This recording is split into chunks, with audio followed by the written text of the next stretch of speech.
The observation window of the Meridian Station stretched across the entire eastern wall of the maintenance sector, offering a perfect view of the docking bays below. Ryan Foster stood there most evenings after his shifts ended, watching ships come and go, lost in his own thoughts about life aboard the station. He'd been working as a mechanic here for almost 4 years now, and the routine had become comfortable enough. Fix the systems, keep things running, don't ask too many questions about station politics. But today something was different. Through the thick reinforced glass, Ryan spotted movement in Cargo Bay 7. At first, he thought it was just the automated loaders doing their evening inventory cycle. The station ran like clockwork, every action scheduled and accounted for. Then he saw it clearly, something white and furry moving against the dark metal walls. He leaned closer, squinting. There were 3 of them. A larger shape and 2 smaller ones clustered nearby. Even from this distance, Ryan could see they weren't human. Their forms were feline, sleek and angular. But what struck him most was their color. Pure white. Almost ghostly against the industrial gray surroundings. Ryan had worked long enough on the Meridian to recognize most of the alien species that passed through.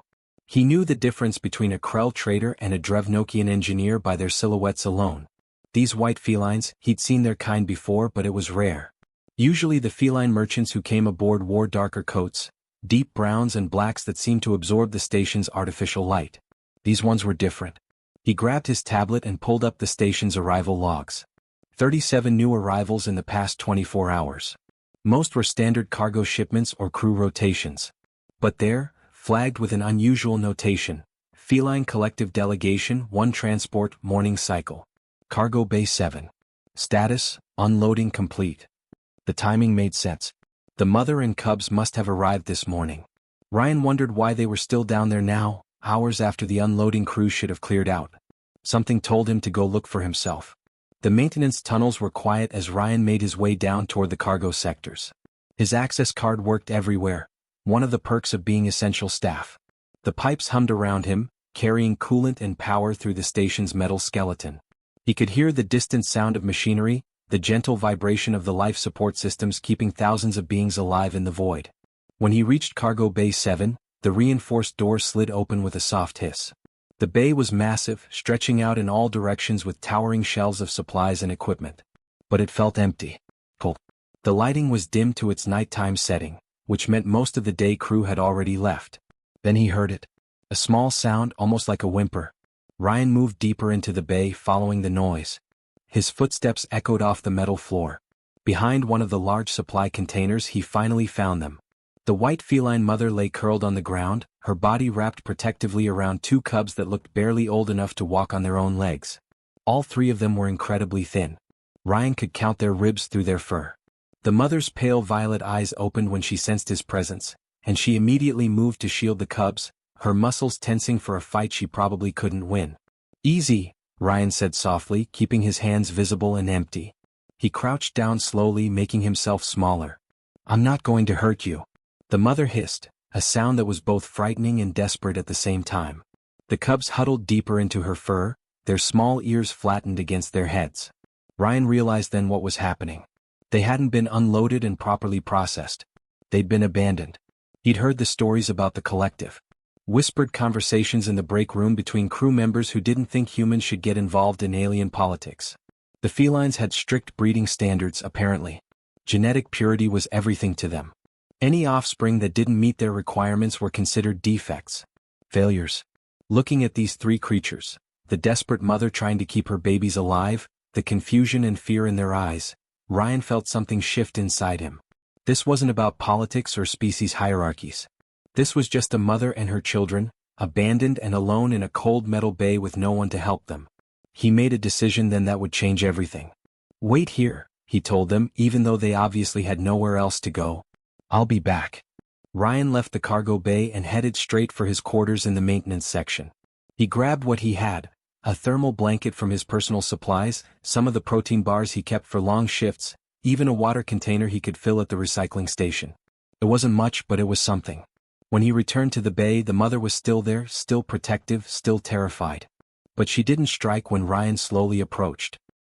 He laid the blanket down first, several feet away from them, and placed the food and water carefully on the edge. "Here," he said. "I know you're scared. I know you don't understand me. But you're not going to starve here. Not on my watch. The mother watched him carefully as he backed away, her pale eyes following his every movement. Slowly, cautiously, she reached toward the water container. When she realized it was actually water, she made a sound, something that might have been relief or gratitude. Ryan turned to leave, but before he did, he looked back one more time. The mother was already sharing the water with her cubs, and for just a moment he saw something in her expression that transcended species: hope. He knew then that he'd started something that the station's careful rules and regulations would probably punish him for.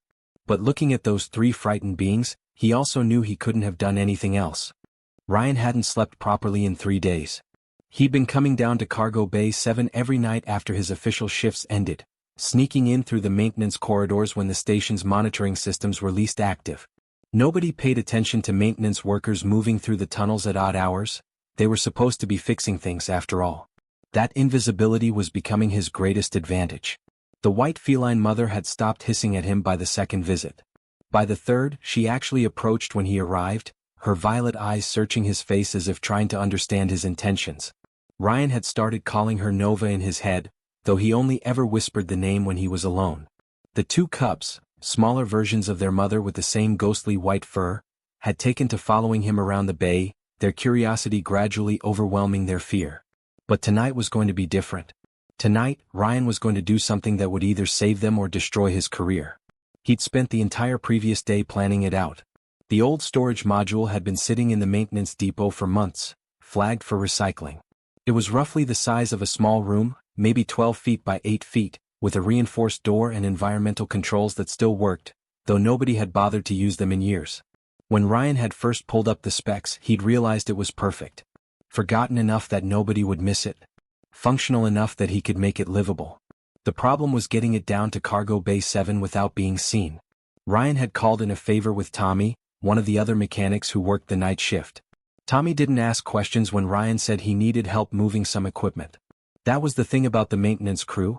They were practical people who understood that sometimes you had to bend the rules to keep the station running smoothly. Or at least that's what Ryan had implied.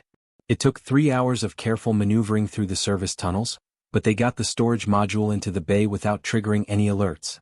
Tommy had left after that, probably sensing that whatever came next wasn't his business. Ryan appreciated his discretion.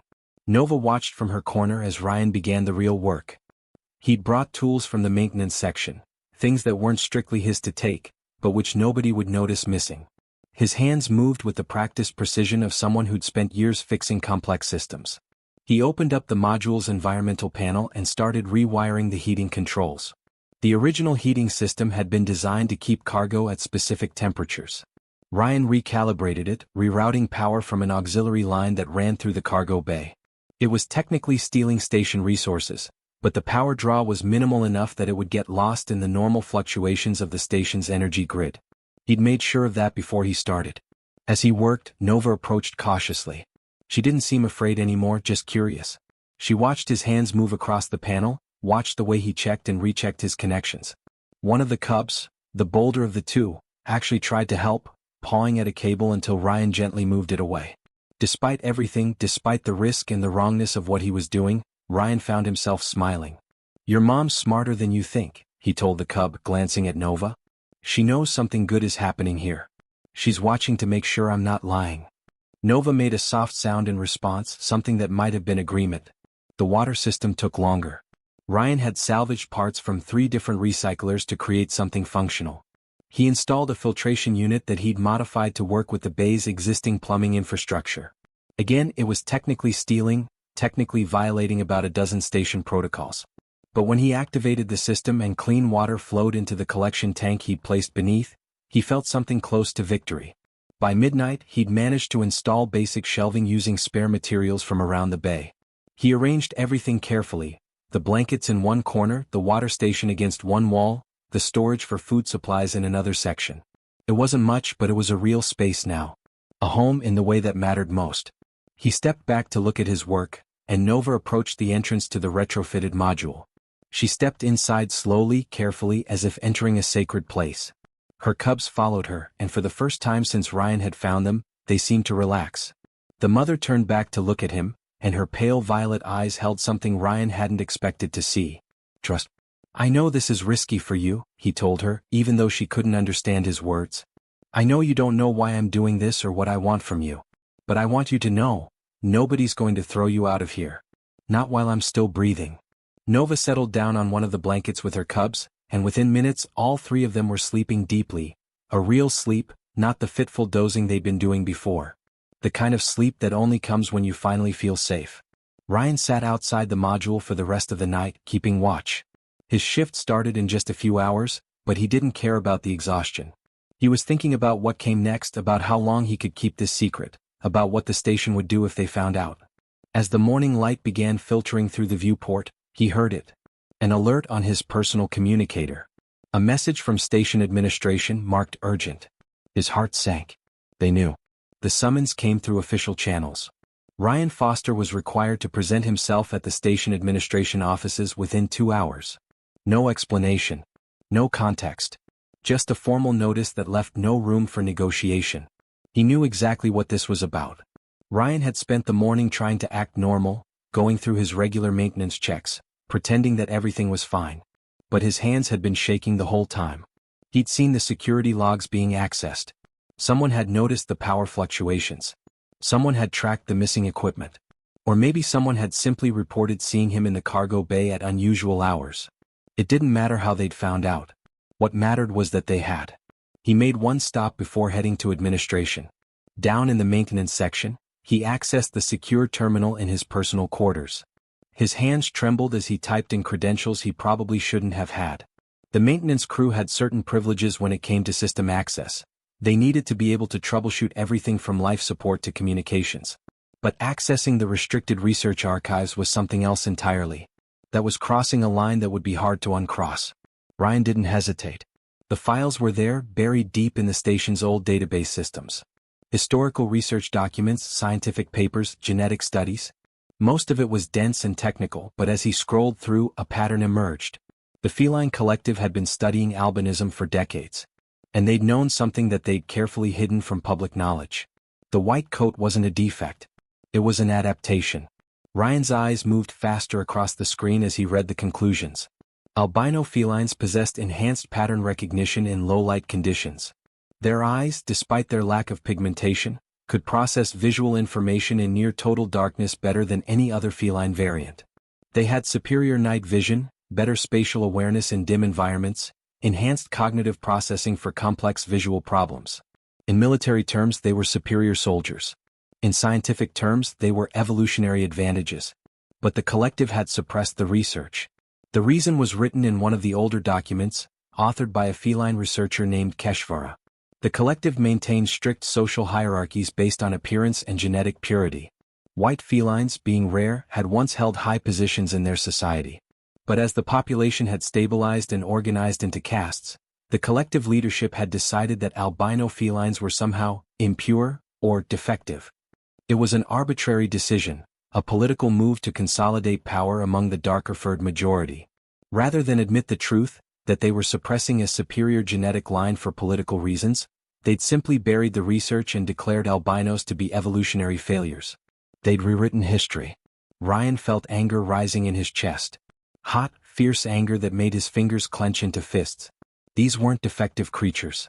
Nova and her cubs were being rejected because of lies. Because a government had decided that political convenience mattered more than truth. He began downloading the files. All of them. The research documents, the genetic analysis, the original findings, even the administrative memos where collective leadership had explicitly discussed hiding the information. As the data copied to a secure drive, Ryan made a decision that would change everything.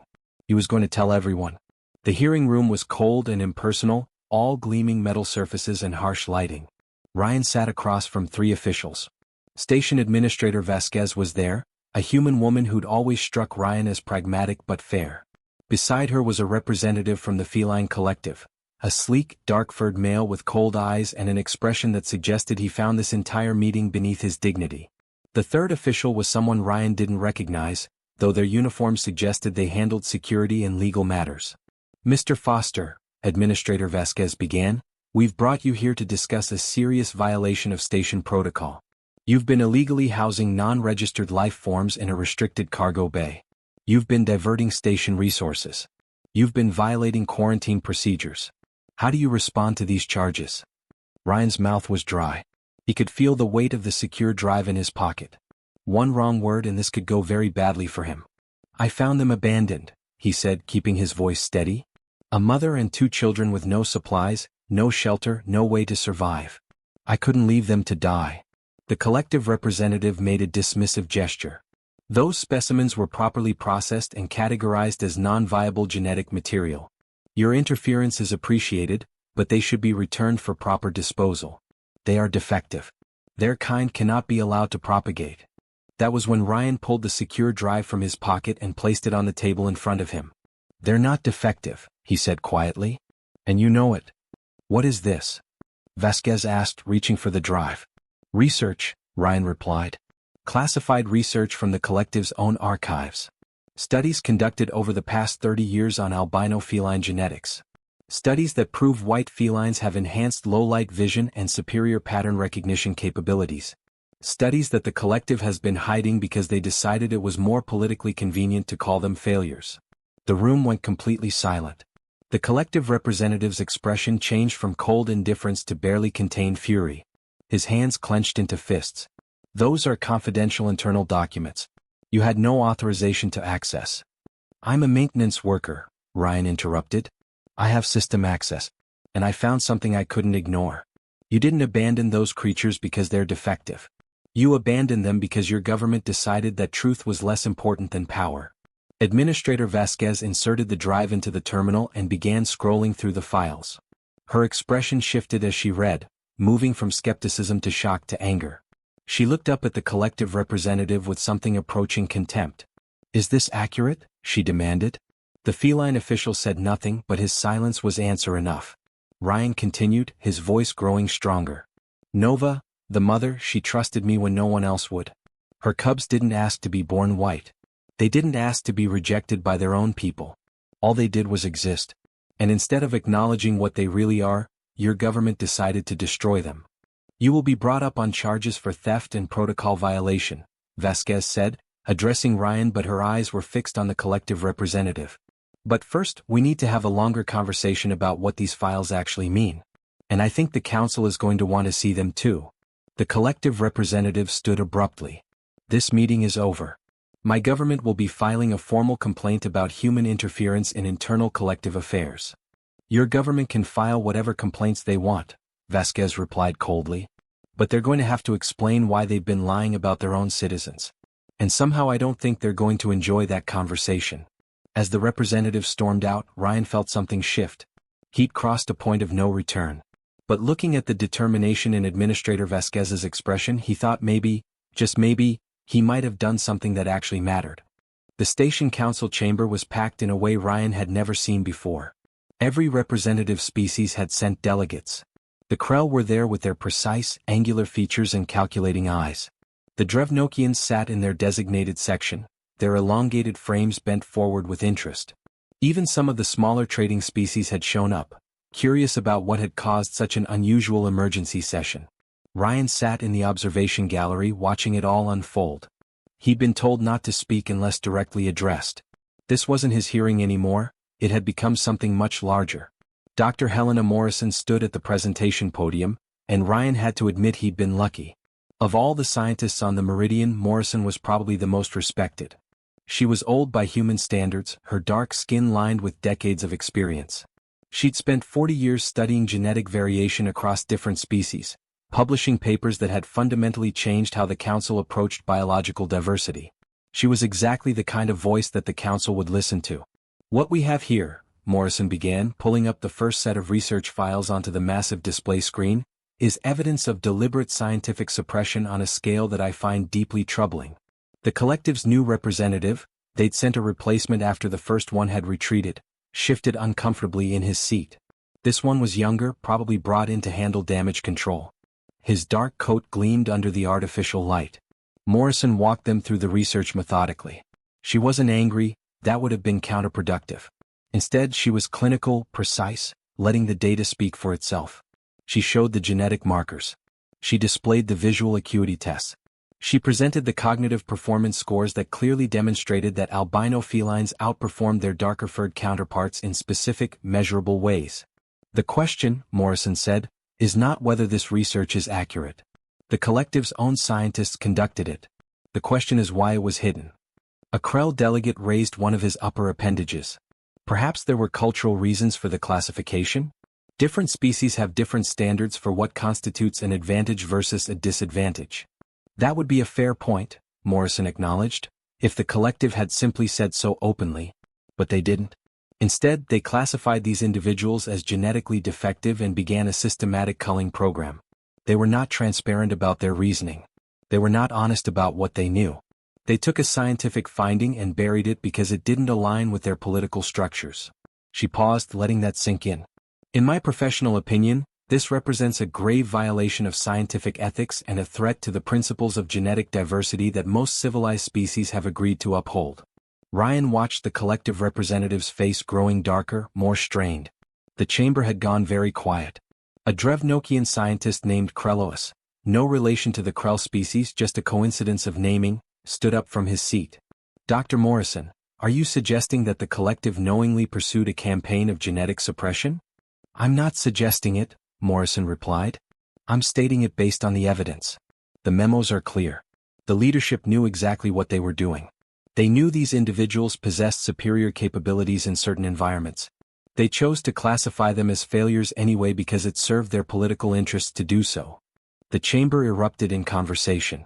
Different species were talking among themselves, processing what they just heard. Ryan could see some of the smaller delegations looking genuinely disturbed. The idea that a government would deliberately lie about genetic science to maintain power apparently violated something fundamental that most of the council species held dear. Administrator Vasquez called for order. When the noise had died down, she addressed the chamber directly. The evidence is clear, Vasquez said. We have two options. We can treat this as an internal collective matter and allow them to handle it themselves. Or we can establish new station-wide protocols regarding genetic discrimination and protected status for all individuals, regardless of genetic variation. I move that we establish protected status, Morrison said immediately. Furthermore, I propose that we implement mandatory genetic diversity training for all species represented on this station. What happened to Nova and her cubs is not just a collective problem. It's a reminder that all of us have prejudices we need to examine. A second delegate, a small insectoid being from the Vextil species, stood to support the motion. Then another. And another. The vote, when it came, was almost unanimous. Only the collective representative abstained, his face a mask of controlled fury. Protected status for all genetic variations.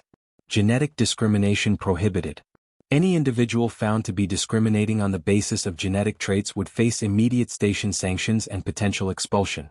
The vote was 47-0 with one abstention. Ryan felt something loosen in his chest. He'd been prepared for this to go badly. He'd been ready to be expelled, to lose his job, to be branded a troublemaker. But instead, the station had chosen something different. They'd chosen truth over convenience. After the session ended, Ryan was approached by Dr. Morrison herself. She was smaller than he'd expected, her frame bent slightly with age, but her eyes were sharp and clear. You took a risk, she said without preamble. A big one. Accessing classified files, breaking protocol, refusing to back down when it would have been easier. Why? Ryan thought about Nova's violet eyes, about the cubs learning to trust him, about a mother trying to protect her children in an indifferent universe. Because it was the right thing, he said simply. Because they couldn't speak for themselves. Because someone had to. Morrison nodded slowly. That's the answer I was hoping for. The collective is already filing complaints through official channels. They're saying we've overstepped our authority, that we've violated their sovereignty. It's going to get messy politically.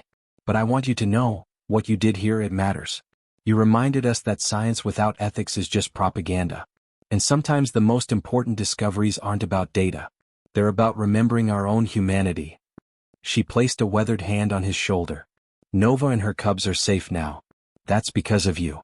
Later that evening, Ryan made his way back to Cargo Bay 7.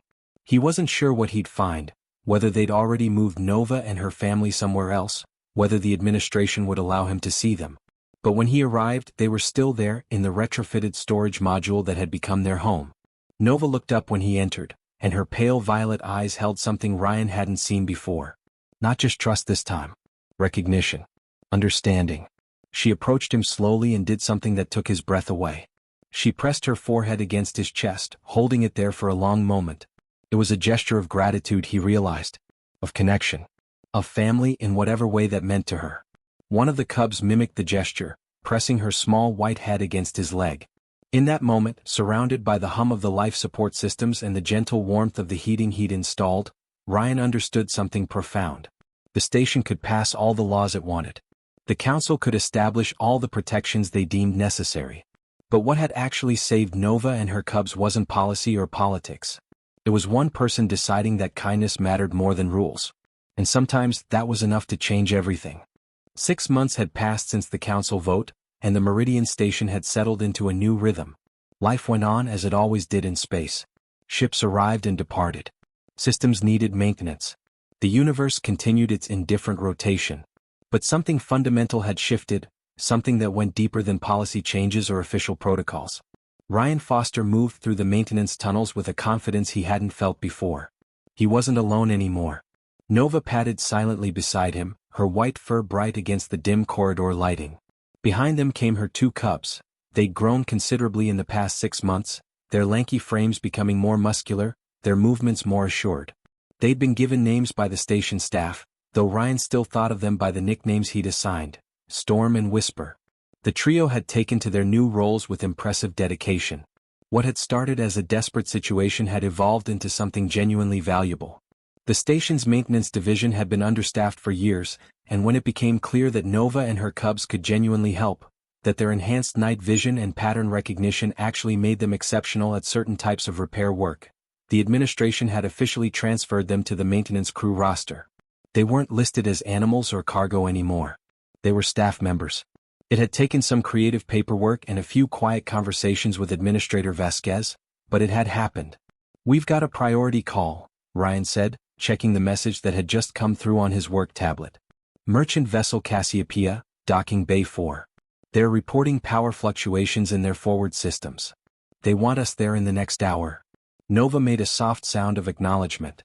She'd learned to understand quite a bit of station language over the months, though she still primarily communicated through vocalizations that roughly translated to agreement or concern. Whisper made a more enthusiastic chirping noise. The cub had always been eager about new assignments, while Storm simply nodded, already mentally preparing for the work ahead. They made their way to the docking bays, moving with the practiced efficiency of a team that had worked together long enough to develop an instinctive understanding. Ryan had taught Nova the basics of electrical systems and circuitry during those early months when she was still learning to trust him. She'd absorbed the information with startling speed, her enhanced pattern recognition allowing her to visualize complex systems in ways that even most human engineers struggled with. The Cassiopeia was a mid-sized merchant vessel, the kind that hauled cargo between the outer stations. Its captain, a gruff human named Werner, met them at the airlock. He'd been hesitant about accepting feline crew members at first. Old prejudices died hard, but he'd seen Nova work before and had learned to appreciate competence over appearance. "Powers flickering in sections C through E," Werner explained as they made their way through the ship's corridors. "Started about 2 hours ago. We've got no idea what's causing it. Ran basic diagnostics but everything came back clean." "That usually means it's something intermittent," Ryan said thoughtfully. "Something that only fails under specific conditions." They reached the forward power distribution section, and Ryan began his initial assessment. Nova moved through the area with her cubs, her violet eyes scanning the systems with an intensity that Werner seemed to find remarkable. After a few minutes she made a specific sound, something between a chirp and a growl, and pointed one of her claws at a section of the power coupling. "There," Ryan said following her gaze. "That's where the problem is. See how the connector is slightly misaligned? It's causing microarcing when the power surge hits it." Werner leaned in closer, inspecting the coupling. "I don't see anything wrong with it." "You wouldn't," Nova vocalized, and her translator, a device they'd installed on her collar that converted her language to station standard, rendered her meaning into words. "The damage is microscopic. It only becomes visible under specific light frequencies." Storm moved closer, his enhanced vision confirming his mother's assessment. Whisper scampered up onto the power distribution panel, her smaller frame allowing her to access tight spaces that human engineers usually struggled with. Within minutes, the Cubs had located 3 more points of similar damage. "This is impressive," Werner admitted. "How did you spot these so quickly?" "Low-light pattern recognition," Nova explained through her translator. "The microarcing creates subtle thermal variations. We can see the heat signatures clearly. For you, they would be nearly invisible." Ryan worked alongside them, using their observations to guide his repairs. It was a perfect example of how their partnership functioned. Ryan had the technical knowledge and the ability to make fine adjustments. Nova and her Cubs had sensory capabilities that allowed them to detect problems that human senses couldn't perceive. Together they were more effective than either could be alone. By the time they finished, the Cassiopeia's power systems were back to full functionality. Werner paid them in credits, money that went into an account the station had opened for Nova, giving her the legal status of an independent contractor, and thanked them profusely. As they made their way back to the Meridian, Ryan found himself thinking about how strange the past 6 months had been. He'd expected resistance. He'd expected anger. Instead, he'd found something unexpected. People were willing to change their minds when presented with evidence that contradicted their assumptions. The incident had sparked conversations across the entire station. Other species had begun examining their own biases. The Drevnokians had launched an investigation into their own genetic discrimination policies. Even the Krell, who prided themselves on logic and objectivity, had established new oversight committees to prevent similar cover-ups in their own research divisions. It turned out that one person refusing to accept injustice could create ripples that spread much further than anyone might have anticipated. That evening, Ryan sat in the observation lounge with Nova, watching the stars drift past the massive viewport. Storm and Whisper were sleeping in the quarters that had been officially assigned to them, a small but comfortable space that the station had provided. It was far better than the cargo bay, but Nova still sometimes visited that location, as if acknowledging the place where her new life had begun. "Thank you," Nova said suddenly, her translator converting her vocalization into the simple phrase. Ryan turned to look at her. "For what?" "Doing my job." "For believing I was worth saving," Nova replied, and there was something in her voice, something in the way she spoke through the electronic translator, that made the words feel profound. "When everyone else had decided I was broken, you saw something different. You saw a person. A mother. Someone worth protecting." Ryan didn't know what to say to that. He'd never thought of what he'd done as particularly noble or special. He'd simply seen a need and responded to it. But he was beginning to understand that in a universe where so many people looked away from suffering, sometimes the most powerful act was simply refusing to do so. "The station's better now," he said finally. "Because of you. Because of what happened. Change is hard, but it started. And that matters." Nova reached over and pressed her forehead against his shoulder, that gesture of connection and trust that still never failed to move him. Through the viewport, the stars wheeled in their eternal paths, indifferent to the small dramas of organic life. But on this station, in this moment, something fundamental had shifted. A human and a feline working together had proven that sometimes the strongest force in the universe wasn't power or technology or policy. Sometimes, it was simply one being deciding to show compassion to another. And in a cold, vast cosmos where isolation was the default state, that was enough to change everything. The Meridian sailed onward through the darkness, carrying with it proof that kindness could be revolutionary. That one person's refusal to accept injustice could inspire others to do the same. That evolution, the real kind, wasn't always about genetics. Sometimes it was about choosing to be better than the systems that tried to define you. And as Ryan watched Nova sleep against his shoulder, her cubs safe in their quarters, her pale fur gleaming softly in the starlight filtering through the viewport, he knew with absolute certainty that he'd made the right choice. Some decisions didn't require grand justifications or elaborate reasoning. Sometimes all that mattered was that it felt true in your bones, that it aligned with the person you wanted to be, that it honored something sacred in the simple act of caring for another life. The universe was vast and often cruel. But on the Meridian, for one small family of white felines and one stubborn human mechanic, it had become just a little bit kinder. And that was the most powerful revolution of all.